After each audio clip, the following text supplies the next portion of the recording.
sommes ici à la mairie, dans le bureau de Monsieur Jacques Rabal, député maire de Château-Thierry. Alors, Monsieur le maire, comment allez-vous déjà?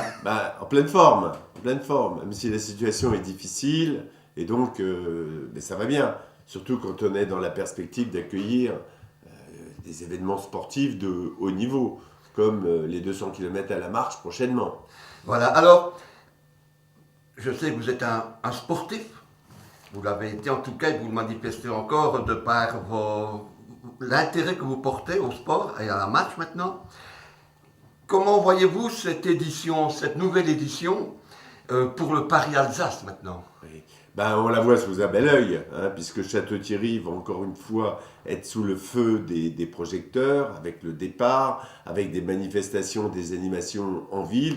Donc ça doit donner un nouvel éclat. Et donc moi j'espère que cette nouvelle organisation permettra donc de retrouver les couleurs, les lustres du Paris-Strasbourg d'antan. Même si toutes les choses évoluent, eh bien, nous souhaitons que la marche puisse de nouveau porter les valeurs d'hier.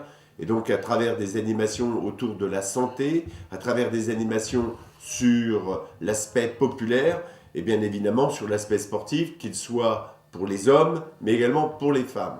Et donc, Château-Thierry est quelque part une des capitales de la marche. Il y en a d'autres qui vont être traversées. Mais à travers l'engagement politique qui est le nôtre, de favoriser, de valoriser un sport qui porte des valeurs de goût à l'effort, et quel effort il faut faire pour avaler ces dizaines, ces centaines de kilomètres. Et donc c'est à rappeler aujourd'hui, c'est une valeur dominante des hommes. Dire qu'on ne peut rien faire si on n'a pas le goût à l'effort. Et les marcheurs portent cela au chevillé, au corps et à leurs chaussures, à leurs pieds. Et puis après, les autres valeurs, c'est vraiment une histoire désintéressée. À un moment où le sport business domine un petit peu partout, et bien là où on est affaire à de véritables sportifs qui font ça pour le plaisir, le bonheur de pouvoir s'engager à travers tout la nécessité d'entraînement, de préparation. Le troisième élément, contrairement à ce qu'on peut penser, c'est que ces épreuves de marche de long cours sont des épreuves de marche qui sont organisées collectivement. Il y a l'équipe, il y a le marcheur, qui bien sûr est la pierre angulaire, le centre, mais il y a aussi toute l'équipe matérielle, l'équipe technique, et puis l'équipe sportive qui doit, bien sûr, dans le cadre de l'accompagnement, physique, mais aussi dans le cadre de l'accompagnement psychologique. Être aux côtés, faire surmonter les baisses de régime, faire surmonter la motivation qui peut baisser à travers la fatigue. Et donc c'est une manifestation qui rassemble toutes ces valeurs, et c'est pourquoi la ville de Château-Thierry, comme elle le fait depuis très longtemps, eh bien, soutiendra avec beaucoup d'engouement, beaucoup de chaleur, beaucoup de convivialité cet événement porteur d'images positives pour la ville. Et j'ai découvert que vous alliez également soutenir, mais vraiment fermement soutenir, également le départ du Paris-Alsace. Bien sûr, le départ, il va y avoir des animations à la fois conviviales, à la fois musicales, à la fois culturelles.